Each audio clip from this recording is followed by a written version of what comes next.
Hi, my name is Mani. Welcome back to my channel, Healthy Done My Way. In this video, we will be discussing key nutrients that increases for individuals over 50 due to, in part, by physiological changes, hormonal shifts, chronic diseases increase, the risk for that goes up. And yeah, that is something to think about. So let's get started. But before we get started, disclaimer, the information in this video is just that, informational purposes only. It's not advice, it's not recommendations, it's not suggestions, just information. Always, always, always, before you incorporate any new addition to your existing healthcare regime, consult with your doctor. Okay? Now that we got that out of the way, let's get started. Okay, what we're going to focus on the key nutrients. There are 7 that I just want to zero in on. Maybe there's more, but 7 I want to zero in on. And the number one, well, no particular order, but let's just start with protein. Protein, we all know that it is good for your muscles and other things, but for this particular video, I'm talking about individuals over 50 and how when we age we tend to muscle, but the muscle mass seems to kind of like go away. With protein, it preserves your muscle mass, so we want to make sure we get enough protein. And how much protein? Again, consult with your healthcare provider because they know your health matters and they can work within what you have going on now in order to make sure it's specifically designed for you. Okay, number 2. Oh, and I have my notes as usual. Number 2, calcium. Calcium is good for your bones. We all know that. But as we tend to age, we need the calcium to make sure we have strong bones, to reduce fractures, to help us be able to maybe to move. Because with the protein and the calcium working in unison together, it helps make sure that we're able to move, we're strong enough to move, and our bones and our muscles are there to accommodate us. So, yeah, make sure we get enough calcium. And what else? Vitamin D. Vitamin D, we all know we need this. And it works with calcium in the calcium absorption. So it is good for that. It is also vitamin D helps with your immune system, and it also there to make sure that you have the necessary support that is needed for you, your immune system, your bones, your just your overall health.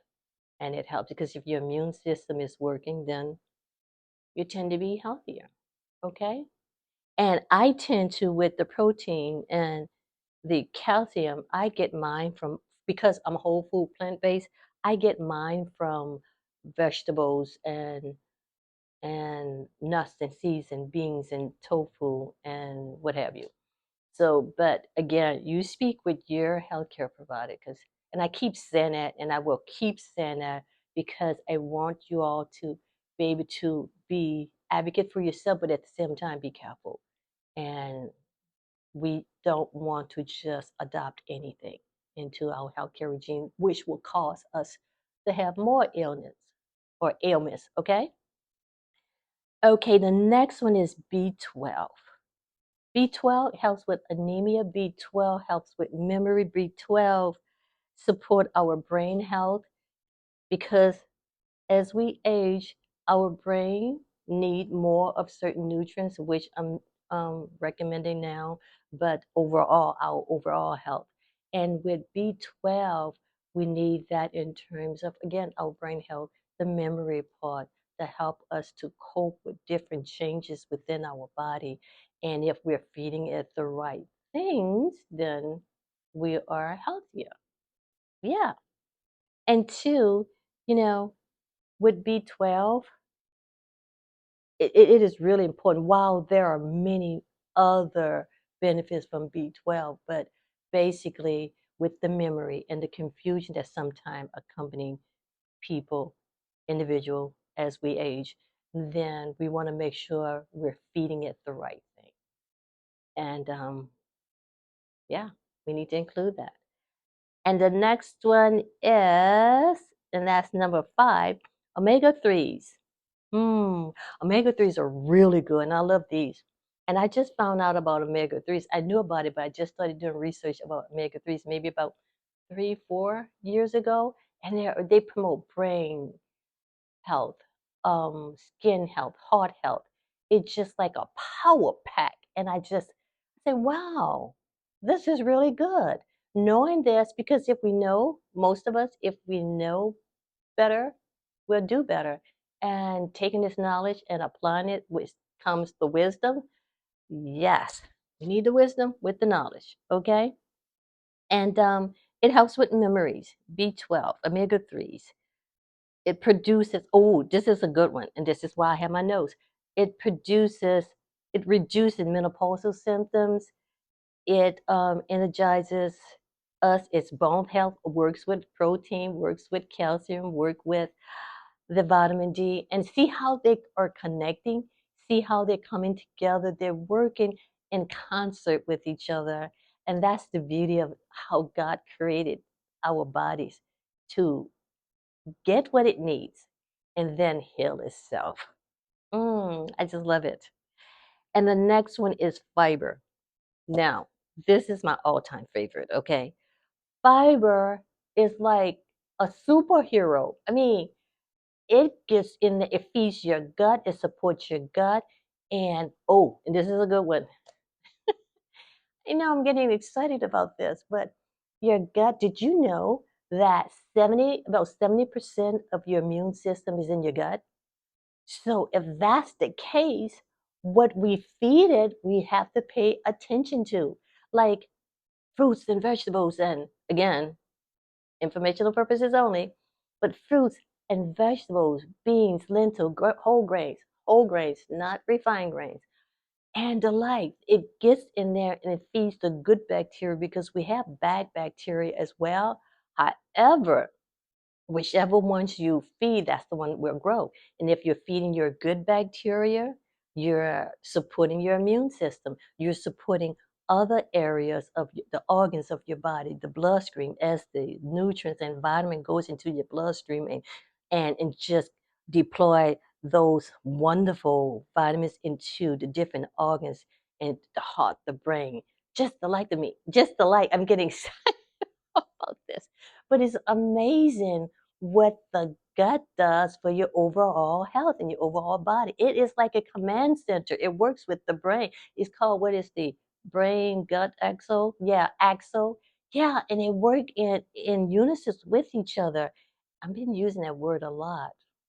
Okay, but anyway, it works together as a team. And if you're feeding your bad bacteria, well, guess what your harvest will be. If you fertilizing your good bacteria with all the fruits and vegetables and healthy foods, and then guess what your harvest would be? Health. However, if you are feeding the bad bacteria like processed food, processed meats, um, bad oils, and just the like, then guess what your harvest is going to be? Illnesses, complete illnesses. So that being said, which one would you like to feed? Okay, which harvest would you like to reap? I know for me, my harvest, hands down, will be health. And I know I'm just getting just overly excited about this because what goes into your gut goes into the other parts of your body. It's deployed to other parts of your body. You have all those vitamin nutrients, antioxidant, and that's the last one, the seventh one, antioxidant, those colorful produce and the nuts and the seeds just go to work and just like little command ninja. Ooh, that's what it is. Little ninjas go about just knocking down those little rascals that's just running free, those free radicals, and neutralize them. And it's just amazing. So, if you want a healthy overall, just this healthy overall view of yourself inside out, focus on your gut health. Yes, all of these vitamins, all of these nutrients, I'm sorry, all of these nutrients are needed and others as well. But with, like I said, the antioxidant, they have vitamin C, vitamin E, carotenoids, just the whole life of them. It's just amazing if we just feed our body what it was meant to eat. And I'm not trying to direct you all in any other way. You know, you work again, work with your healthcare provider. Let them assist you in coming up with a healthcare plan that is specifically designed for you. But we have to do our homework too. And I keep saying you, but it's me too. We have to do our homework as well. And we have to be health advocates for ourselves. Because remember, healthy done my way, meaning your way as well. So yeah. So I'm going off on this tangent, but I just get so excited. It's just that I just want you all to be healthy as well, and I want us to come together and be these powerful health advocates that when we go into the doctor's office, we are going armed with health information that you think that may be compatible to what your health issues are. So, generally speaking, know your, generally speaking, know what is a healthy, balanced diet for you. And we're going to get to that and might help you to, I'm going to give you some tips that can help you get to that point. But just let me say this right quick. And the next one is limit processed and high fat foods. When I say high fat foods, there's good fat, okay, but I'm talking about the other fats like the donuts and all that other stuff. But anyway, avoid processed meats. um Gotta look at my nose. Processed meats, frozen meals, protein bars, yes, protein bars. It's amazing what goes into the protein bars, like just different types of oils and preserves that really shouldn't be in there, preservatives that really shouldn't be in there, and veggie chip. Can you believe that? They have the audacity to say veggie chips, and we all know, well, I know what goes into that. So read your labels, okay? Read your labels. And so, yeah, and the reason why we want to avoid this, and I'm sure you guys already know this, is simply because it is high in sodium, saturated fat, preservatives, chemicals, just a list of things, just a lot of sugar. And we don't want that in our body. We don't want to feed our bad bacteria. We want to harvest that will be pleasing and welcoming to our overall health, right? Right? Okay, so now we to the tips. And while I will not be offering up different foods that you should eat, but I will give you a pathway to get there. And not so much a pathway, but just some information, resources to get there. So in the description below, I have several links, and I would advise that you look at them. But the three that I really want you to focus on is the three that I want you to really focus on are the Harvard Healthy Eating Plate, CDC MyPlate, and Harvard Wellness Courses. And I kid you not, CDC MyPlate has leveled up in terms of the navigation of that website in reference to the MyPlate, and it's very interactive, very engaging. It has a ton of information that you can utilize. And if you tap on like the plate and the category, like just tap on protein, it'll take you to just a list of information, guidance, a little bit of advice in that. And the same thing with Harvard Healthy Eating Plate. Theirs I really like simply because it's very directive in a sense whereby it tells you you really don't want to eat. It don't tell you not to eat it, but they advise you. That's the word I'm looking for. They advise you, eat more of this, eat more of that. You want to have so many servings of this. That's why I really like the Harvard Healthy Eating Plate, but they both are wonderful. the navigation of it all is just wonderful. And two, let me say this.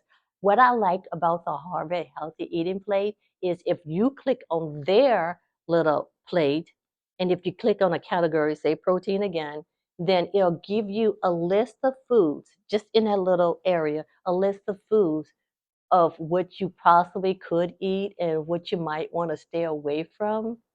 And I like that. And then it has a like little icon under there whereby if you want to know more about it, you just click on it. I think that would be wonderful, a wonderful tool, it's a wonderful resources to put in your toolbox in reference to creating a list. And if you so choose to receive this mission and have it as your homework, create a list of all the foods that of all the ideas and information that is listed in both CDC and CDC MyPlate and the Harvard Healthy Eating Plate, and just make a list of that and send it to your doctor. Say, you know what? I've been looking at this website and name the website, and I'm thinking about I want to do this. What are your thoughts on this? And send it to your healthcare team. I know with me, I can email my physician and she or her nurse practitioner will get back with me and say, yeah, you can try this, or yeah, you may not want to do that, or based on this, your health matters, or whatever the case may be.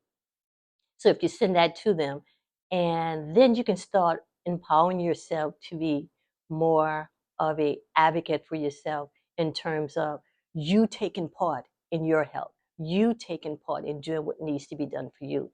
You say, you know what, you have a voice.